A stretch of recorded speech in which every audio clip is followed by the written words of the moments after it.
Magandang araw na naman sa inyo mga kalods. Andito na yung ating video or vlog sa pamimitas ng cherries. Kaya panoorin nyo nang kayo ay may matututunan kapag kayo ay mamimitas ng cherries or anumang prutas na inyong pipitasin. Magandang araw sa inyo. Nawa ay nasa mabuti kayong mga kalagayan. Ganito lamang mga kalods mamitas ng cherries. Napakadali lamang dahil kamay lamang ang ginagamit nito kapag kayo ay namimitas at dapat mabilis ang inyong kamay sa pamimitas nito. Masarap mamitas mga kalods ng cherries kapag ang bunga ng cherries ay abot hanggang dulo ng sanga. O diba? Kung nakikita nyo, hitik na hitik at ang lalaki ng mga cherries dito mga kalods. At syempre, busog ka palagi kung gusto nyong kumain dito or magdala. Pwedeng-pwede po talaga mga kalods dahil ang mga farm dito ay hindi stricto kapag kayo ay kumain at magdala. Ang bayaran din dito mga kalods ay nakadepende din sa inyong kilos, liksi, galaw at bilis. Yung nakikita nyo na box na iyon mga kalods na yellow crates ay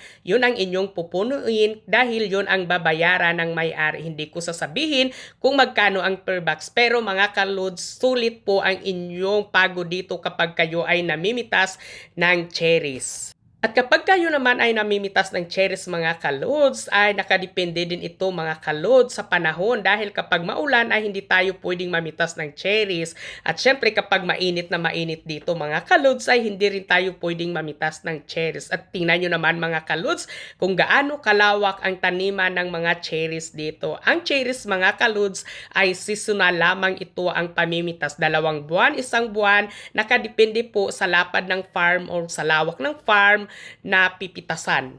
Kaya kung gusto nyo ng trabahong bilang tagapitas ng prutas or mga cherries or iba't ibang uri ng mga prutas or gulay dito mga kalods, dapat hindi kayo maarti at hindi kayo mapili. Dahil kapag hindi kayo mapili at maarti sa trabaho ay maraming trabaho ang naghihintay sa inyo dito. Gaya na lamang ng fruit picker or vegetable picker. Ang kagandahan din mga kalods kapag kayo ay namimitas nitong mga prutas, sabi ko nga po ay libre lamang kayong magdala at syempre busog na kayo, may pera pa kayo o saan pa kayo niyan o di ba mga kalods, di ba ang sarap sa pakiramdam kapag kayo ay namimitas ng prutas. Kung dati sa atin sa Pilipinas ay hindi tayo nakakapitas nito, dito sa ibang bansa ay mararanasan nyo ang iba't ibang uri ng prutas na pipitasin ninyo dito.